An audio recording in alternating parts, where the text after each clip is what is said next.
Assalamualaikum warahmatullahi wabarakatuh. Innal hamdalillah nahmaduhu wa nasta'inuhu wa nastaghfiruh wa na'udzu billahi min syururi anfusina wa min sayyiati a'malina. May yahdihillahu fala mudilla lahu wa may yudlil fala hadiyalah. Asyhadu an la ilaha illallah wahdahu la syarika lah wa asyhadu anna Muhammadan 'abduhu wa rasuluh.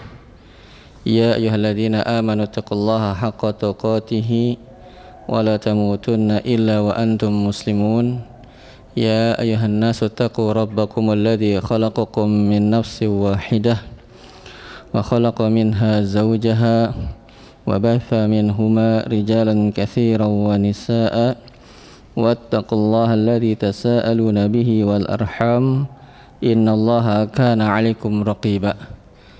Ya ayyuhalladzina amanu taqullaha wa qulu qawlan sadida yuslih lakum a'malakum wa yaghfir lakum dhunubakum wa may yuti'illaha wa rasulahu faqad faza fawzan 'azima. Amma ba'd, fa inna asdaqal hadithi kitabullah wa khairul hadi hadi Muhammadin sallallahu alaihi wasallam wa syarrul umuri muhdatsatuha wa kullu muhdatsatin bid'ah wa kullu bid'atin dhalalah wa kullu dhalalatin finnar. Alhamdulillah, segala puja dan puji syukur marilah senantiasa tak henti-hentinya, tak bosan-bosannya kita panjatkan kepada Allah Subhanahu wa taala atas semua nikmat, karunia, kemudahan yang Allah Subhanahu wa taala berikan kepada kita, sehingga alhamdulillah sampai saat ini Allah Subhanahu wa taala masih memberikan kesempatan kita untuk bisa beribadah. Semoga Allah Subhanahu wa taala mengistiqomahkan kita untuk terus mengisi sisa-sisa dari umur kita untuk memperbanyak bekal untuk bisa berjumpa dengannya. Salawat dan salam semoga tercurah kepada Nabi kita Muhammad sallallahu alaihi wasallam, pada istri-istri beliau, karib kerabat beliau, sahabat-sahabat beliau, dan orang-orang yang mengikuti mereka dengan baik. Bapak yang dirahmati Allah Subhanahu wa taala, pagi hari ini kami menggantikan Ustadz Ibnu Majah. Mohon maaf bagi yang dari awal rumahnya ingin mengaji dengan beliau, tatkala bertemu dengan kami menggantikan beliau, hafizahullah, dengan mungkin tema yang lain ya. Sebagaimana pelajaran kami di pekan terakhir setiap ba'da subuh adalah tentang salah satu usul. Jadi kami memutuskan untuk meneruskan pelajaran tersebut tentang salah satu usul, tentang 3 landasan utama. Telah sampai pembahasan kami dalam kitab salah satu usul pada pembahasan makna syahadah anna Muhammadan Rasulullah. Qala al-musannifu rahimahullah ta'ala, berkata Syekh Muhammad bin Abdul Wahhab rahimahullah, wa ma'na syahadati anna Muhammadar Rasulullah, dan makna persaksian bahwasannya Muhammad sallallahu alaihi wasallam adalah Rasulullah, ada 4 hal yang harus dipenuhi oleh seseorang yang menyatakan bahwasannya Nabi Muhammad sallallahu alaihi wasallam adalah Rasulullah.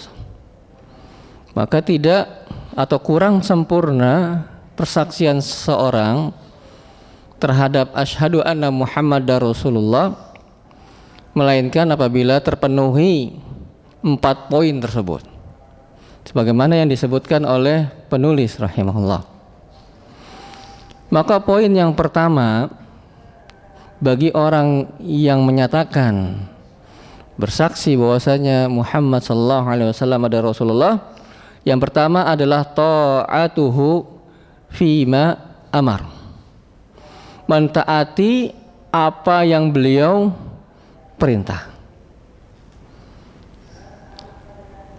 Poin yang kedua, wa tasdiquhu fima akhbar, membenarkan semua yang beliau kabarkan.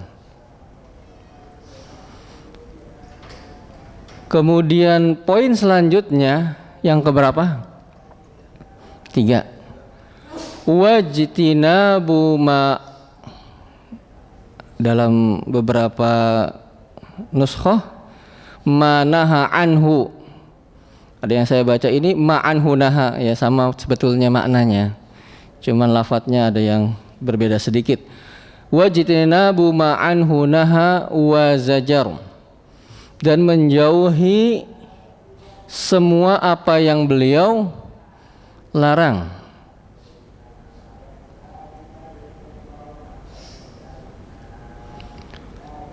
Wa an la yu'badallahu illa bima syara'a. Yang keempat adalah tidak beribadah kepada Allah melainkan dengan apa yang disyariatkan oleh Rasulullah SAW. Nah, seseorang yang menyatakan bahwa dirinya bersaksi asyhadu anna Muhammadar Rasulullah harus mencakup atau memenuhi 4 poin yang disebutkan tadi. Poin yang pertama apa, Bapak? Ta'atuhu fima amar, mentaati apa yang beliau perintah. Poin yang kedua, wa tasdiquhu fima akhbar, membenarkan apa yang beliau kabarkan. Poin yang ketiga apa? Wajtinabu ma naha anhu wa zajar, menjauhi semua apa yang beliau larang. Poin yang keempat apa? Wa an la yu'badallahu illa bima syara'a, dan tidak beribadah kepada Allah melainkan dengan apa yang beliau syariatkan. Jemaah yang dirahmati Allah Subhanahu wa taala, poin yang pertama kita akan bahas. Tadi apa poin yang pertama? Poin yang pertama apa? Ta'atuhu fima amar. Maka yang pertama jemaah yang dirahmati Allah Subhanahu wa taala adalah mentaati semua apa yang diperintah oleh Rasulullah SAW. Karena jemaah yang dirahmati Allah Subhanahu wa taala, salah satu fungsi diutusnya Rasul oleh Allah Subhanahu wa taala adalah agar ditaati oleh umatnya, agar umatnya tidak membangkang Rasul tersebut, karena hakikatnya Rasul tersebut adalah utusan dari Allah Subhanahu wa taala. Sebagaimana dalam surat An-Nisa ayat 64. Surat An-Nisa ayat 64. Ini bahwasanya seorang rasul itu wajib ditaati oleh umatnya. Wa ma arsalna min rasulin, dan tidaklah, kata Allah, aku utus seorang rasul pun illa, melainkan liyuta'a biiznillah, melainkan agar dia ditaati dengan izin Allah. Jadi ketika Allah mengutus seorang utusan atau beberapa utusan, karena bisa jadi jamaah dalam satu negeri yang sama, dalam satu kampung yang sama, dalam satu tempat yang sama ada beberapa rasul, beberapa utusan. Iya. Ketika Allah Subhanahu wa taala mengutus para utusan tersebut, maka wajib mereka untuk ditaati. Iya.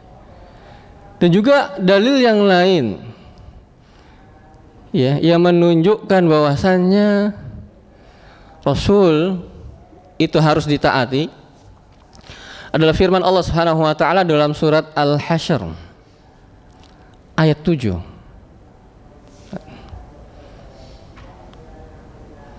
Saya bantu carinya.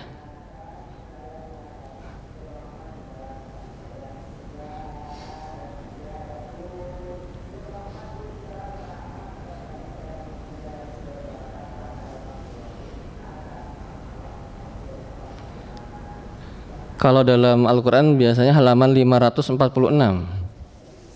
Surat apa? Al-Hasyr. Jadi enak kalau bawa juga megang mushaf. Jadi kita bisa ikuti. Ya, tapi kalau tidak ya bisa disimak. Allah Subhanahu wa taala berfirman, "Wa ma ataakumur rasulu fakhudhuh wa ma nahakum anhu fantahu." Apa-apa yang dibawa oleh Rasul kepada kalian, maka khudhuh, maka ambillah.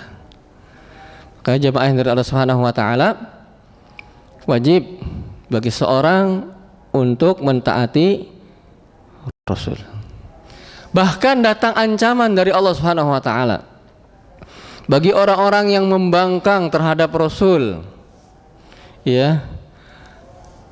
Ancamannya adalah Allah sesatkan dia. Ya. Kemudian Allah Subhanahu wa taala masukkan dia ke dalam neraka. Itu ancaman bagi orang yang durhaka kepada Rasul, tidak atau membangkang kepada Rasul. Dalam surat An-Nisa ayat 115. Saya bantu.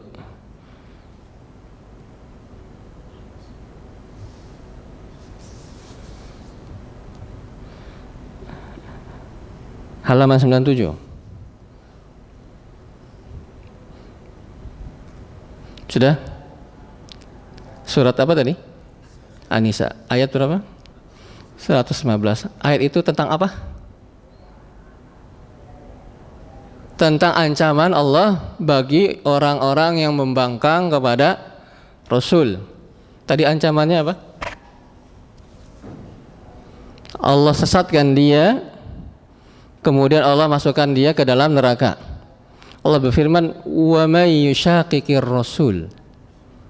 Barang siapa yang durhaka kepada menentang Rasul, mim ba'di ma tabayyana lahul huda, setelah jelas baginya petunjuk, wa yattabi ghaira sabilil mu'minin, dan mengikuti jalan selain jalannya orang-orang yang beriman, maka ancamannya apa? Nuwallihi ma tawalla.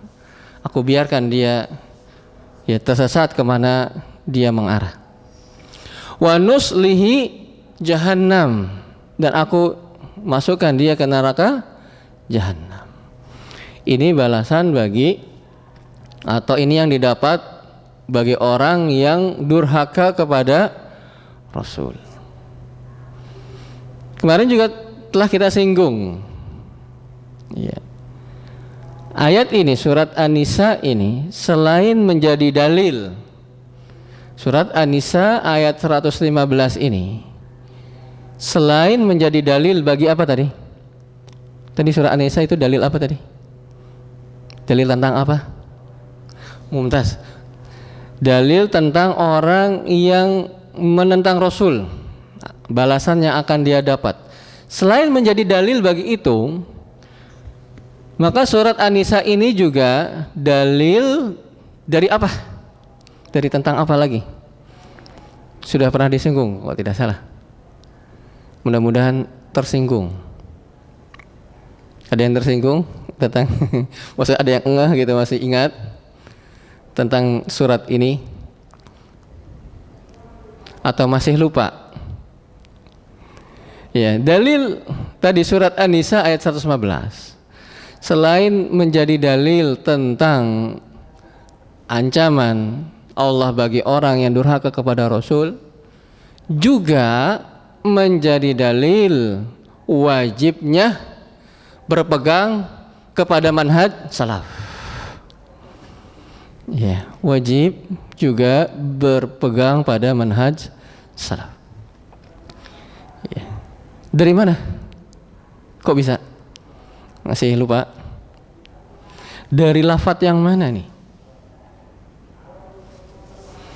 Dari kata-kata yang mana? Wa yattabi ghaira sabilil mu'minin. Ya. Dan mengikuti jalannya selain jalan orang-orang yang beriman. Ketika ayat ini turun, Siapakah yang disebut orang-orang beriman saat itu? Siapa? Para sahabat. Ketika ayat ini turun dan mengikuti jalannya selain jalan orang-orang yang beriman, maka wajib, ini adalah salah satu dalil bagi wajibnya kita berpegang kepada manhaj salaf. Kemudian tadi yang poin pertama ya, dari konsekuensi seseorang tatkala dia mengucapkan asyhadu anna Muhammadar Rasulullah, yaitu konsekuensi yang pertama adalah apa? Mentaati semua yang beliau perintahkan. Sekarang kita akan beralih kepada konsekuensi yang kedua, yaitu apa? Membenarkan semua apa yang beliau kabarkan. Maka jamaah yang dirahmati Allah Subhanahu wa taala, ya, maka wajib juga bagi seorang yang bersaksi asyhadu anna Muhammadar Rasulullah untuk membenarkan semua yang datang dari beliau sallallahu alaihi wasallam, karena semua yang beliau sampaikan yang berupa berkaitan dengan syariat ini hakikatnya adalah wahyu dari Allah Subhanahu wa taala. Ya, Allah Subhanahu wa taala berfirman dalam surat An-Najm ayat 3 dan 4.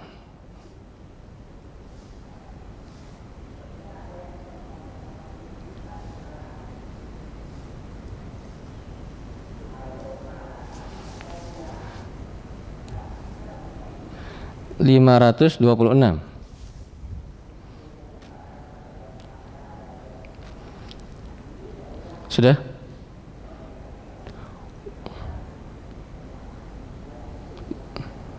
Wa ma yantiqu 'anil hawa.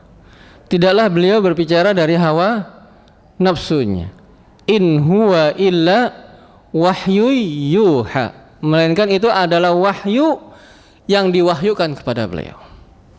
Maka hakikatnya apa yang disampaikan oleh Rasulullah SAW berupa syariat ini merupakan wahyu dari Allah Subhanahu wa taala. Maka sebagaimana harus kita membenarkan wahyu dari Allah Subhanahu wa taala, demikian pula kita membenarkan semua yang datang dari Rasulullah sallallahu alaihi wasallam. Kemudian poin yang ketiga dari persaksian asyhadu anna Muhammadar Rasulullah adalah apa? Poin yang ketiga, wajtinabu ma na'anhu wa zajar, menjauhi apa yang beliau larang. Ya. Maka jamaah yang dirahmati Allah Subhanahu wa taala, semua yang beliau larang maka wajib kita meninggalkannya tanpa adanya persyaratan apapun. Apa yang beliau larang maka wajib bagi kita untuk menjauhinya. Ya. Berbeda halnya dengan melakukan perintah. Kalau melakukan perintah maka dikaitkan dengan kemampuan. Ya, akan tetapi meninggalkan larangan tidak dikaitkan dengan kemampuan. Karena pada hakikatnya meninggalkan sesuatu itu tidak melakukan apa-apa, ya. Ya tidak. Kita tidak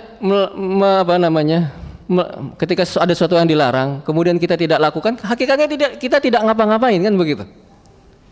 Berbeda halnya dengan ketika melakukan sesuatu, itu ada usaha yang dikeluarkan di sana. Tetapi untuk meninggalkan larangan maka tidak ada usaha di sana, cuma diem aja, kan gitu. Maka tidak dikaitkan ketika meninggalkan larangan dengan kemampuan. Tetapi tatkala melakukan perintah maka dia dikaitkan dengan kemampuan. Oleh karenanya dalam sebuah hadis diriwayatkan oleh Imam Bukhari dan Muslim, Rasulullah SAW bersabda, "Ma nahaitukum anhu fajtanibu." Apa yang aku larang kalian darinya, maka jauhilah. Dia mutlak, jauhi sudah. Enggak ada kemampuan di sana kaitannya. Tetapi wa ma amartukum bihi, apa yang aku perintahkan kepada kalian, fa'tu minhu, maka lakukanlah mastata'tum, semampu kalian. Jadi tatkala meninggalkan perintah, maka semua dianggap mampu. Saya celetot ya. Meninggalkan larangan, maka semuanya orang itu mampu. Karena tidak ngapa-ngapain, tidak ada usaha, tidak ada tenaga, tidak ada sesuatu yang dikorbankan, hanya diam saja. Oleh karenanya tatkala meninggalkan sesuatu itu tidak dikaitkan, atau meninggalkan larangan itu tidak dikaitkan dengan kemampuan. Kemudian jamaah yang dirahmati Allah Subhanahu wa taala, sudah berapa poin berarti itu? 3. Sekarang poin yang keempat. Poin yang keempat apa? Wa an la yu'badallahu illa bima syara'a. Nah, ini juga jamaah yang dirahmati Allah Subhanahu wa taala. Sulitnya yang poin ini bagi orang-orang sebagian kaum muslimin yang bersaksi asyhadu anna Muhammad Rasulullah. Ya, konsekuensinya adalah dia tidak beribadah melainkan dengan apa yang dicontohkan oleh Rasulullah sallallahu alaihi wasallam. Ya. Karena kalau setiap orang bisa berinovasi dalam peribadahan, maka salah satu tujuan Rasul diutus itu berkurang tuh. Rasulullah kan diutus agar orang mengikutinya, kan gitu ya. Kalau orang sudah bisa bikin sendiri, maka kan ini berkurang fungsi ini, agar diikuti, kan begitu. Oleh karena jamaah yang dirahmati Allah Subhanahu wa taala, ketika orang mengaku bersaksi asyhadu anna Muhammadar Rasulullah, maka harus baginya untuk beribadah kepada Allah Subhanahu wa taala mencontoh Rasulullah sallallahu alaihi wasallam. Bahkan Allah mencela orang-orang yang dia membuat peribadahan sendiri tanpa ada contoh dari Rasulullah sallallahu alaihi wasallam. Allah berfirman dalam surat Asy-Syura ayat 21.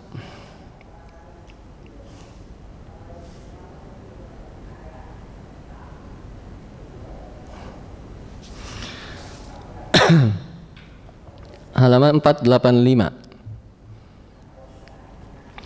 Surat Asy-Syura ayat 21. Allah berfirman, am lahum syuraka'u, apakah mereka itu memiliki syara'u lahum, yang membuat untuk mereka syariat minad dini, dari agama ini, malam ya'zam bihillah, yang Allah tidak memberikan izin tentangnya. Ya, Allah mencela tuh orang-orang yang membuat apa? Syariat-syariat, ya, dari agama ini, ya, yang tanpa adanya contoh dari Rasulullah SAW. Am lahum syuraka, kalau mereka punya tandingan-tandingan. Syara'u lahum minad dini ma lam ya'zam bihillah. Kemudian jamaah yang dirahmati Allah Subhanahu wa taala juga berdasarkan hadis, ya, yang diriwayatkan oleh Imam Bukhari dan Muslim. Hadisnya dalam Arba'in An-Nawawiyah. Ya, yang berbunyi, man ahdatsa fi amrina hadza ma laisa minhu fahuwa raddun.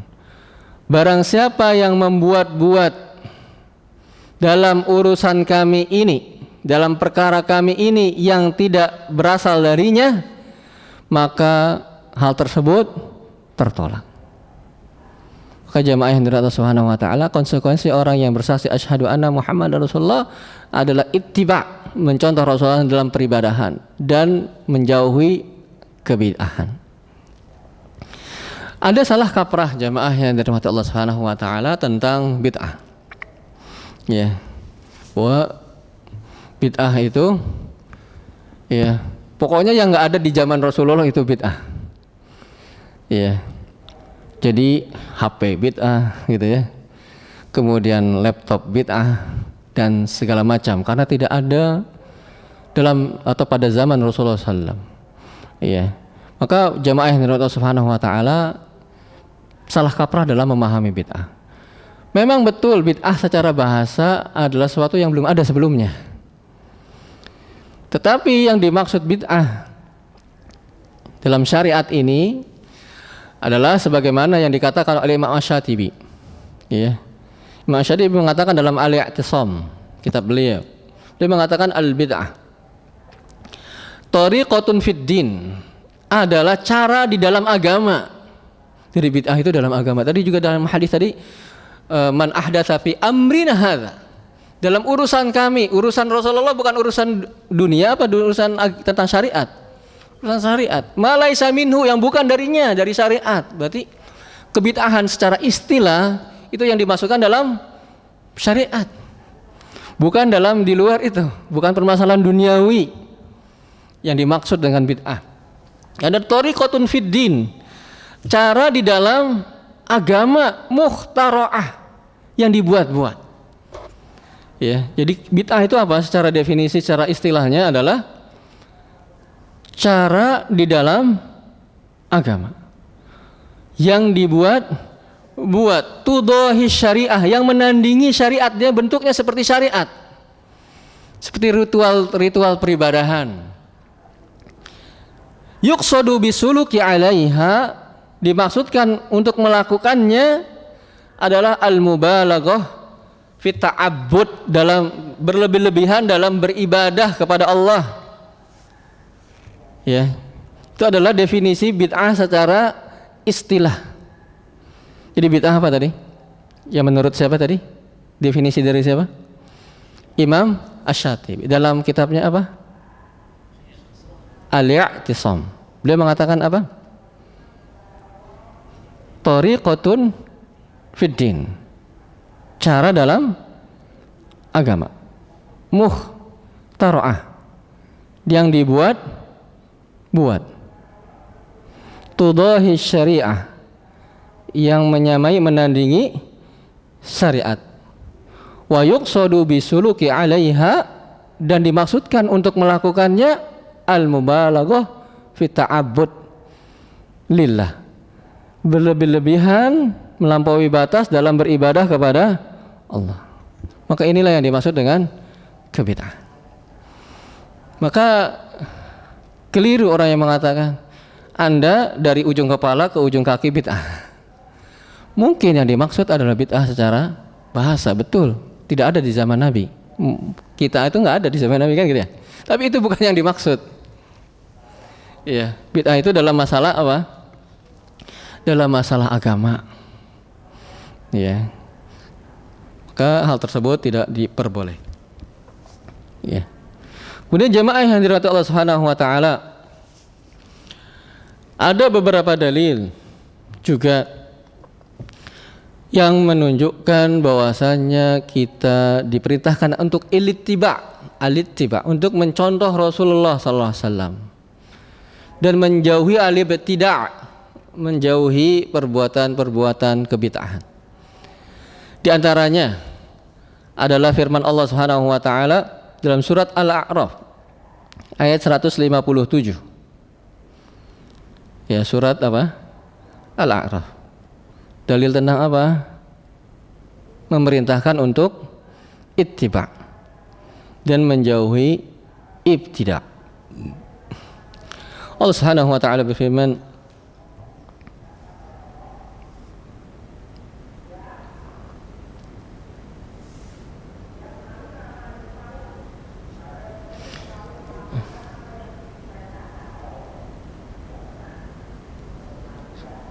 surat Al-A'raf ayat berapa tadi? 157, halaman 170.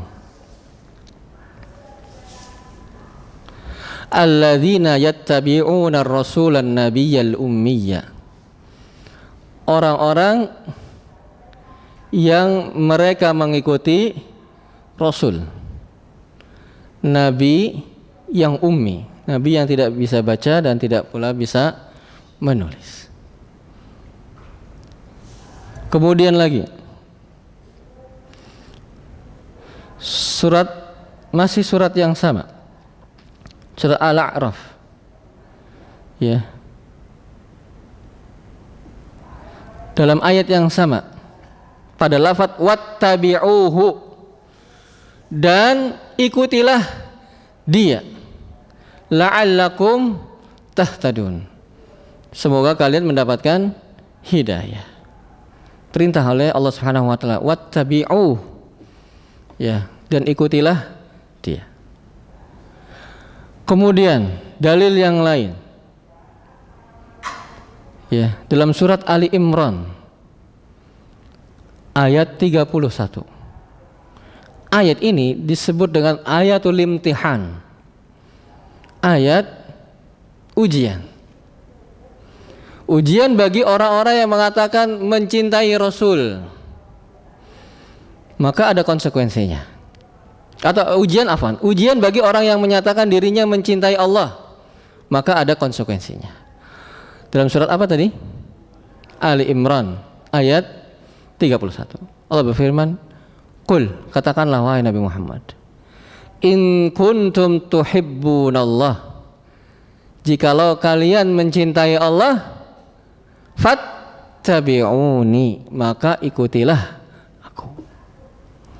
Ya, ini ujian atau tes bagi orang yang menyatakan tentang atau dirinya mencintai Allah.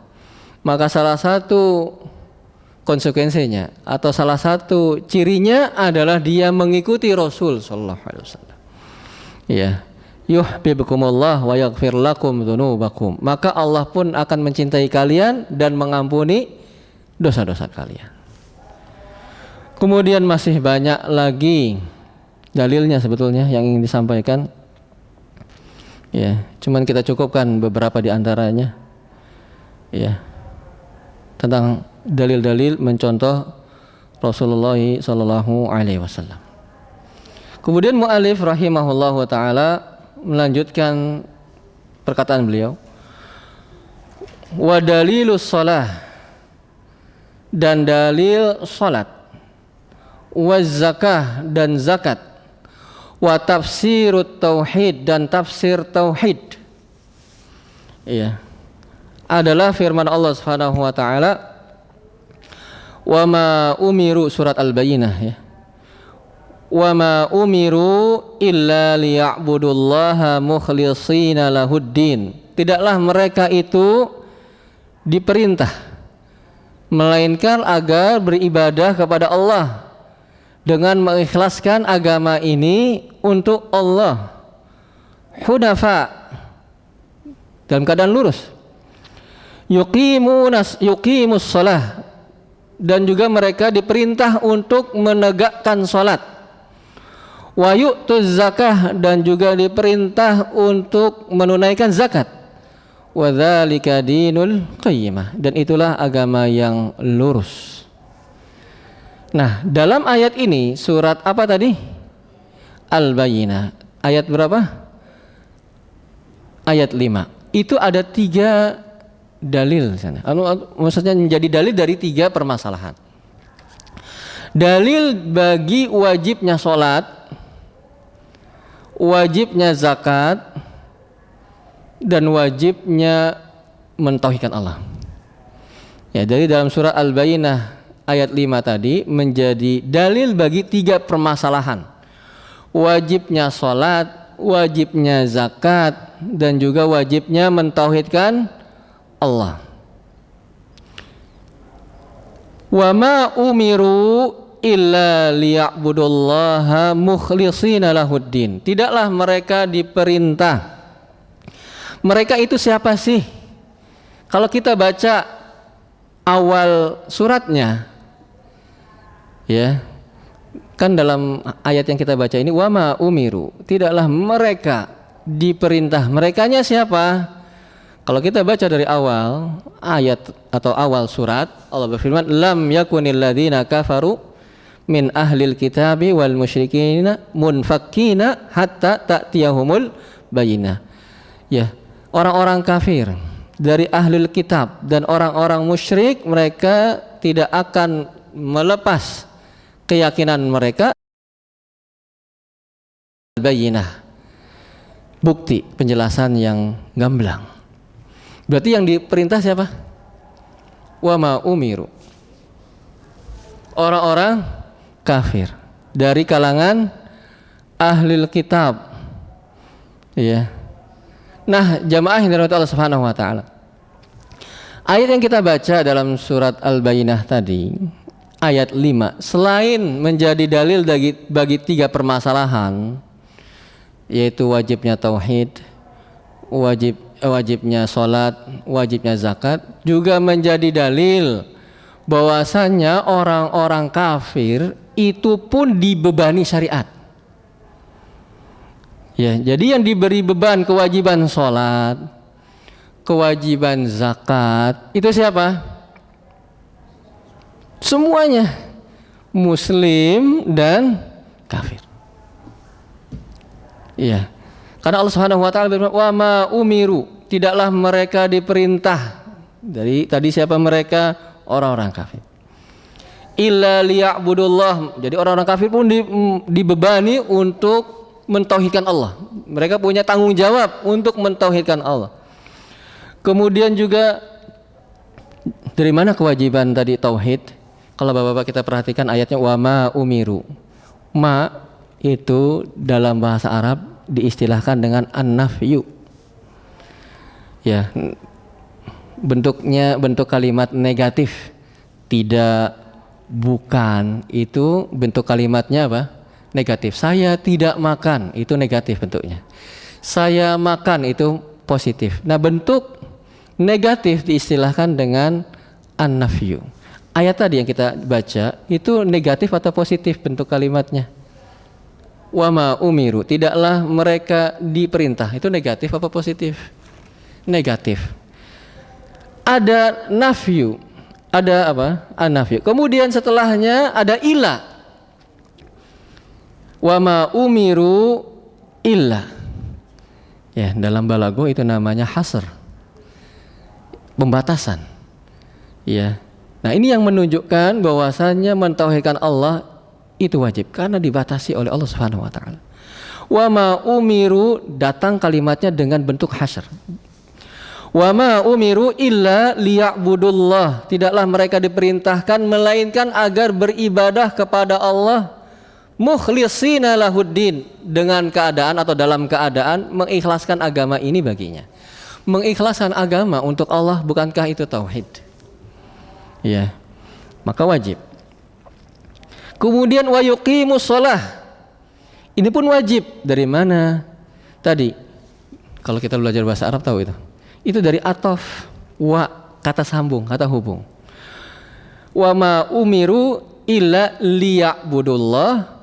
Kemudian kalau mau kita timbulkan semua, wa ma umiru illa liyuqimus shalah. Ya, agar mereka menegakkan sholat. Jadi sholat juga wajib. Tidak ada dalam ayat sholat itu wajib gitu kata-katanya, nggak ada. Tetapi kita mengetahui sholat itu wajib dari bentuk perintah. Jadi kaidah umum atau rumus umum, kalau ada sesuatu itu diperintah, hukum asalnya adalah wajib. Kalau ada sesuatu yang dilarang, hukum asalnya adalah haram. Maka di sini diperintah wa yuqimus shalah wa yu'tuz zakah. Ya. Maka jamaah yang dari Allah Subhanahu wa taala, orang-orang kafir pun itu diberi beban syariat. Hanya saja mereka tidak mau melakukannya. Pun kalau melakukannya ada penghalang dari mereka, mereka nggak akan diterima karena tidak ada tauhid di sana, tidak ada ikhlas. Ya. Maka orang-orang kafir pun mendapatkan beban syariat. Oleh karenanya dalam surah Al-Mudaththir, ketika orang-orang kafir itu ditanya kenapa masuk neraka sakor, ma salakakum fi sakor, apa yang menyebabkan kalian itu masuk ke neraka sakor? Apa jawabannya? Qalu lam naku minal musallin, kami dulu nggak sholat. Berarti dibebani nggak mereka? Dibebani ya oleh syariat ini. Maka kewajiban sholat, kewajiban zakat, kewajiban agama ini pun berlaku bagi mereka. Maka mereka akan ditanya tadi, kenapa kalian tidak begini, kalian tidak begitu, ya, tentang kewajiban dari agama ini. Ya. Kemudian jamaah yang dirahmati Allah Subhanahu wa taala, kita lanjutkan lagi. Sebetulnya banyak dalilnya ya, beliau mencantumkan hanya sedikit saja karena memang risalah ini tujuan awalnya adalah untuk orang yang ingin baru mempelajari tentang tauhid. Jadi dibuat simpel. Sebetulnya banyak kalau kita mau mencari dalilnya. Kemudian wa dalilus siyam, dan dalil puasa. Ini kan sedang berbicara tentang rukun Islam itu, Bapak. Beliau rahimahullah penulis sedang membicarakan tentang rukun Islam. Wa dalilus siyam, dan dalil puasa adalah firman Allah Subhanahu wa taala, ya ayyuhalladzina amanu, wahai orang-orang yang beriman, kutiba alaikumusiyam, wajib bagi kalian untuk berpuasa. Jadi hukum berpuasa itu wajib. Dari mana? Dari lafadz kutiba.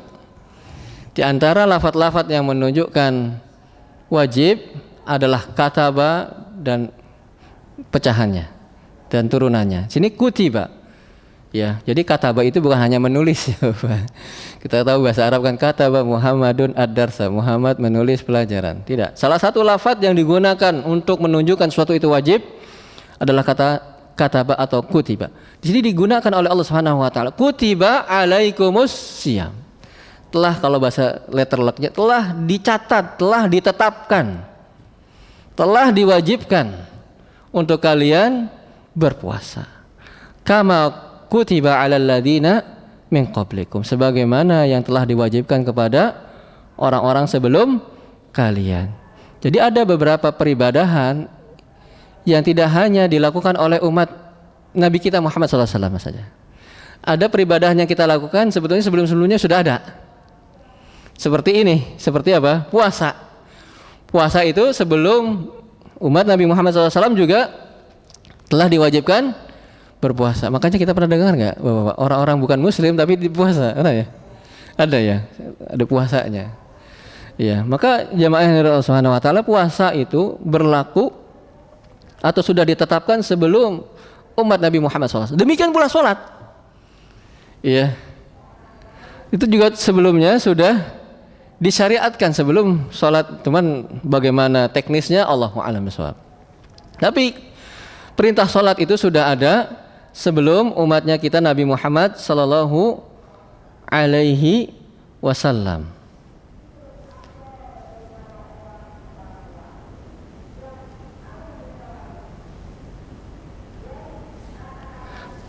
Buktinya dalam surat Ali Imran ayat 39, fanadathul malaikah, tentang Nabi Zakaria ketika berdoa. Allah berfirman, fanadathul malaikah wa huwa qaimun yusalli fil mihrab. Nabi Zakaria sedang apa? Ketika dipanggil oleh malaikat sedang sholat di tempat sholatnya.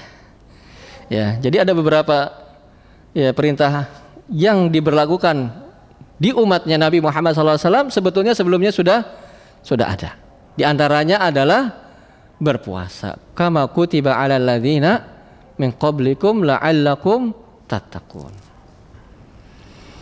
Kemudian selanjutnya wa dalilul hajj, dan dalil haji. Ya. Qauluhu ta'ala adalah firman Allah Subhanahu wa taala, walillahi 'alan nasi, dan bagi Allah dan untuk Allah atas manusia. Maka jamaah yang dirahmati Allah Subhanahu wa taala, di antara bentuk sesuatu itu diwajibkan atau sesuatu itu perintah ya adalah tadi dengan menggunakan lafadz apa pada puasa? Kutiba. Juga lafadz yang digunakan untuk menyatakan suatu itu wajib adalah kata ala. Di sini digunakan oleh Allah, walillahi 'alan nas, dan bagi Allah ya memiliki kewajiban manusia, begitu kalau mau kita terjemahkan. Maka kita mengetahui sesuatu itu perintah dan sesuatu itu wajib, di antaranya adalah lafadz-lafadz perintah. Di antara lafadz-lafadz perintah adalah kutiba, adalah ala, adalah lam amr yang pada wama umiru illa li. Nah, itu menunjukkan perintah. Makanya jamaah yang dirahmati Allah Subhanahu wa taala, bahasa Arab itu memiliki kaitan yang sangat erat dengan agama kita. Karena kita banyak mengetahui sesuatu itu apabila kita mengetahui bahasa Arab. Karena kaitannya sangat erat. Ya. Contohnya ini. Walillahi 'alan nasi hajjul baiti man istata'a ilaihi sabila. Ini kan melakukan perintah ya. haji itu. Maka Allah kaitkan manis tato'a ilaihi sabila, bagi siapa yang mampu untuk melakukan perjalanan kepadanya, baik secara fisik, baik secara keuangan dan segala hal yang dia persiapkan untuk berhaji. Maka ketika hal-hal tersebut telah dimiliki oleh seseorang, hukumnya adalah wajib. Ya. Wa man kafara, barang siapa yang kufur, fa innallaha ghaniyun 'anil alamin. Allah Maha kaya dari alamin, dari makhluk-makhluknya. Dan pada lafaz wa man kafara ini mengisyaratkan jamaah yang dirahmati Allah, bahwasanya bagi siapa saja yang mampu untuk berhaji kemudian sengaja untuk tidak berhaji, maka hukumnya kufur.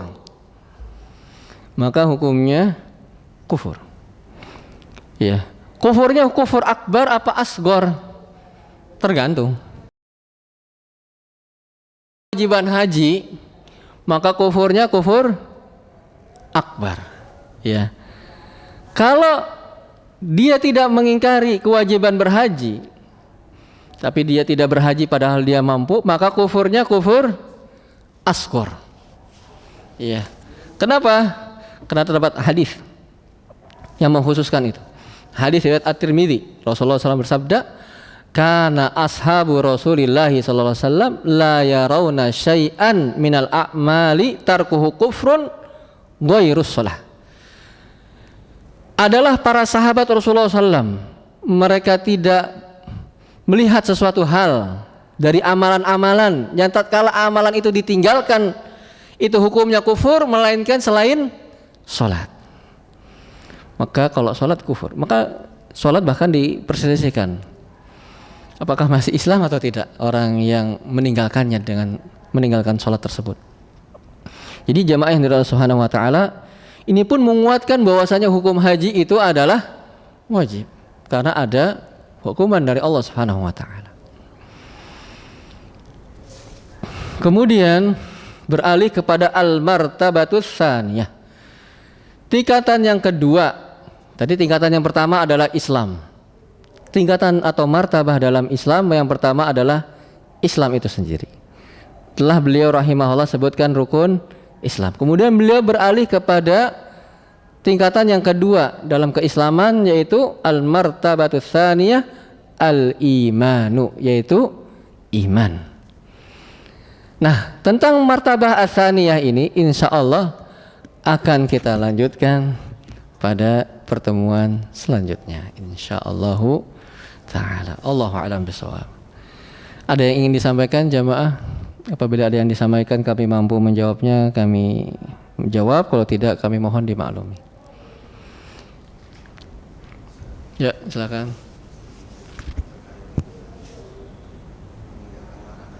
Ya.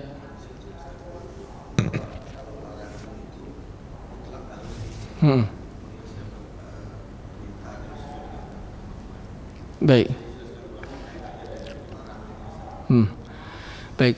Terdapat sabda Rasulullah SAW, ya, "Ma nahaitukum anhu fajtanibu." Apa yang aku larang dari kalian maka jauhilah. Wa ma amartukum bihi fa'tu minhu mastata'tum. Dan apa yang aku perintahkan kepada kalian maka lakukanlah semampu kalian. Maka kalau lafaz ini kita perhatikan, ma nahaitukum anhu fajtanibu, apa yang aku larang dari kalian maka jauhilah. Tidak Rasulullah SAW katakan mastata'tum, ma nahaitukum anhu fajtanibuhu mastata'tum, tidak, tapi mutlak fajtanibuh. Tetapi tatkala tentang perintah, Rasulullah bersabda, ma amartukum bihi fa'tu minhu mastata'tum. Apa yang aku perintah kepada kalian maka lakukanlah semampu kalian. Coba kita perhatikan lafadznya. Ketika Rasulullah mengatakan tentang suatu hal yang berkaitan dengan larangan, ma nahaitukum anhu fajtanibu. Ada enggak mastata'tum di situ? Di lafaz hadisnya? Enggak ada. Ketika bagian tentang perintah wa ma amartukum bihi fa'tu minhu mastata'tum. Ada enggak mastata'tumnya? Ada. Maka para ulama mengatakan apabila berkaitan dengan perintah itu senantiasa dikaitkan dengan kemampuan. Salat enggak bisa berdiri, bagaimana? Duduk. Enggak dipaksakan. Enggak ada sesuatu yang tidak sanggup dilakukan oleh seorang hamba kemudian dipaksakan, itu enggak ada.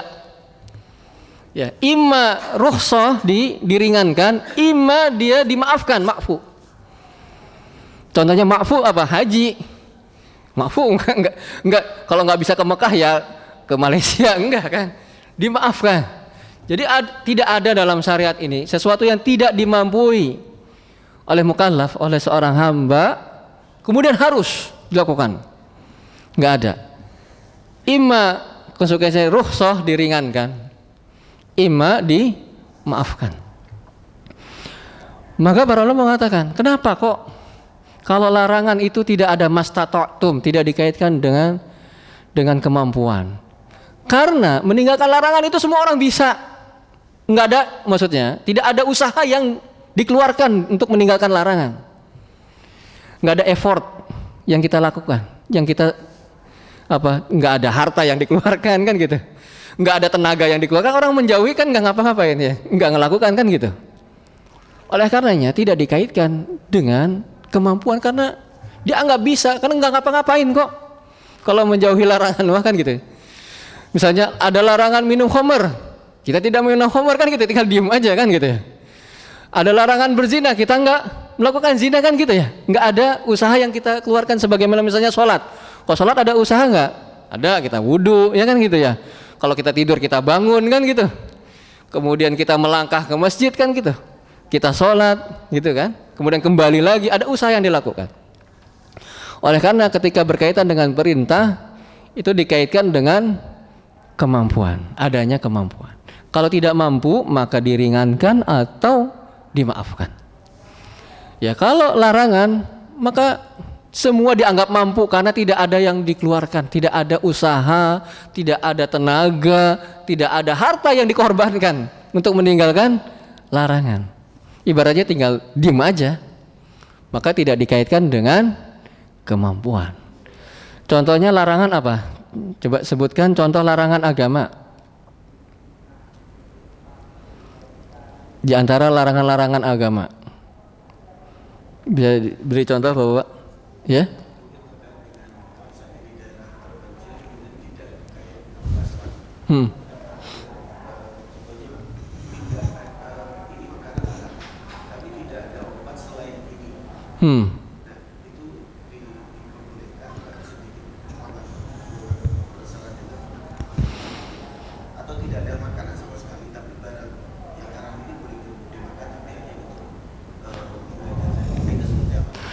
Baik, kalau itu masuk ke bab darurat namanya. Darurat. Beda, dia masuk ke darurat. Darurat ini ada kaidah fikih, ad-daruratu tubihul mahdurat.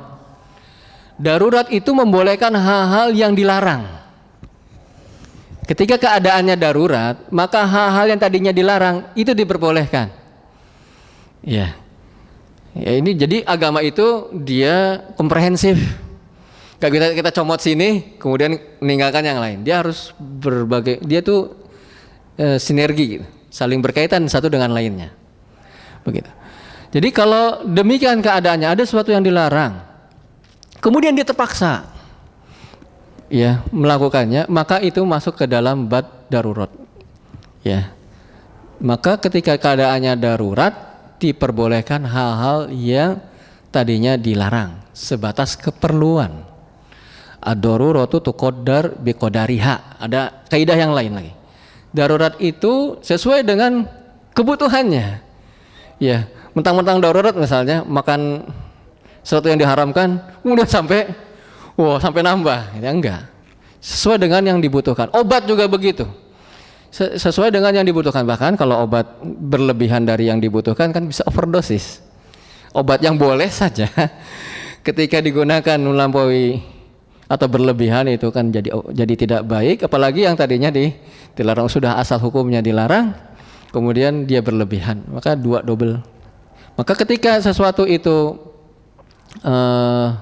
dalam keadaan kondisi yang darurat, maka diperbolehkan untuk melakukan atau mengambil hal-hal yang tadinya dilarang sesuai dengan kebutuhan. Gitu. Tapi maksudnya ini secara umum, ketika dilarang itu kan nggak ngapa-ngapain, ya, nggak, maksudnya di keadaannya normal begitu, bukan keadaan spesifik begitu, bukan keadaan tertentu yang khusus, nggak, dalam keadaan normal. Meninggalkan larangan itu kan tidak ngapa-ngapain, ya, cuman apa, diem saja, maka tidak dikaitkan dengan kemampuan, itu maksudnya, bukan keadaan spesifik kasus tertentu, bukan. Secara umum keadaan normal untuk meninggalkan larangan itu maka tidak dikaitkan dengan kemampuan. Allahu a'lam bishawab. Mungkin sampai sini dulu Bapak-bapak yang dirahmati Allah yang dapat kami sampaikan. Insya Allah kita akan lanjutkan pada pertemuan yang akan datang tentang salah satu usul tentang permasalahan iman, al-martabatus tsaniyah. Allahu a'lam bishawab. Semoga bermanfaat. Kita akhiri subhanakallahumma wa bihamdika asyhadu an la ilaha illa anta astaghfiruka wa atubu ilaik. Assalamualaikum warahmatullahi wabarakatuh.